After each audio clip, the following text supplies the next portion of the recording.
భాగంగా సనాతన ధర్మాన్ని రూపురేఖ లేకుండా చేయాలన్న తమిళ నాయకుల తీరును అన్నమలై పవన్ కళ్యాణ్లు ప్రభంజనంలా ఎదుర్కొన్నారని బీజేపీ రాష్ట్ర అధ్యక్షులు మాధవ్ అన్నారు. ఎన్టీఆర్ జిల్లా విజయవాడ ఐలాపురంలో జరిగిన జాతీయ హిందూ ధార్మిక సదస్సులో మాధవ్ పాల్గొన్నారు. సనాతన ధర్మం నిగూఢమైనది, ప్రపంచానికి జ్ఞానాన్ని అందిస్తుంది. కొందరు విమర్శలు చేయటం అవగాహన రాహిత్యమేనని బీజేపీ అధ్యక్షులు మాధవ్ విమర్శించారు. సనాతన ధర్మాన్ని విమర్శించిన తమిళ నాయకులు అక్కడ ప్రజలు బుద్ధి చెప్పే రోజులు దగ్గరలోనే ఉన్నాయని మాధవ్ ఎద్దేవా చేశారు. ఈ సదస్సులో దేవాలయ భూములు, దేవాలయాలు, గోవుల సంరక్షణకు పలు తీర్మానాలు చేసి ఏకగ్రీవంగా ఆమోదించినట్లు శ్రీనివాస భారతానంద స్వామి చెప్పారు. ఈ తీర్మానాన్ని కూడా వారికి అందజేయడం జరుగుతుంది. తిరుమల తిరుపతి దేవస్థానాన్ని టెంపుల్ సిటీగా ప్రకటించాలి. ఏదైనా మద్యమం మాంసం ఉంటే అటు చంద్రగిరి అలాగే ఇటు రేణుగుంట ఈ ప్రాంతంలో పెట్టుకోవాలి తప్ప తిరుపతి అంతా కూడా పవిత్రంగా ఉండాలి. చాలా ఆధ్యాత్మిక వాతావరణం ఉండాలి.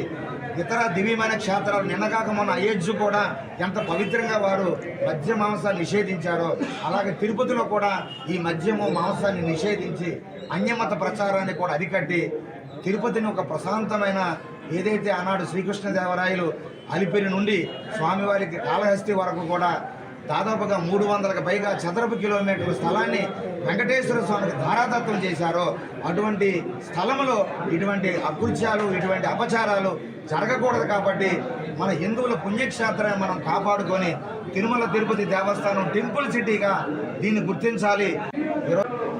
ఈ మధ్యనే మన పవన్ కళ్యాణ్ గారు హైందవ ధర్మం గురించి తమిళనాడులో ప్రస్తావిస్తే అది పొరపాటుగా అతన్ని నిందించడం అనేది ఈనాటి సమాజంలో సెక్యులరిజం అని ఒక హిందూ పదాన్ని తెస్తే అది ప్రశ్నిస్తారు, నిందిస్తారు.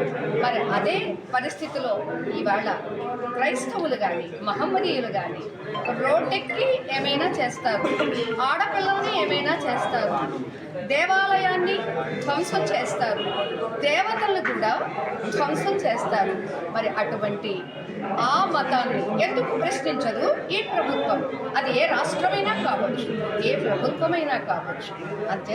సనాతన ఒలిప్పు మానాదు, సనాతనాన్ని పూర్తిగా తొలగిస్తానని చెప్పి నినదించిన డిప్యూటీ సీఎం ఉన్న ప్రాంతంలో, అలాగే సనాతన ధర్మం పూర్తిగా నాశనం అయిపోవాలి, హిందూ శబ్దం అనేది వినపడకూడదు, దేవాలయాల్లో సంస్కృతం యొక్క మంత్రాలు చదవకూడదు, వేదాంగాల పట్ల అతి నీచంగా మాట్లాడే సంస్కృతి కలిగిన ద్రవిడ మున్నేత్ర కజగం, ఒక కుటుంబ పరిమితమైన ఒక రాక్షస పరిపాలనకు సాగుతున్న తమిళనాడు ప్రభుత్వం నుంచి ఇంతకన్నా ఆశించేది లేదు.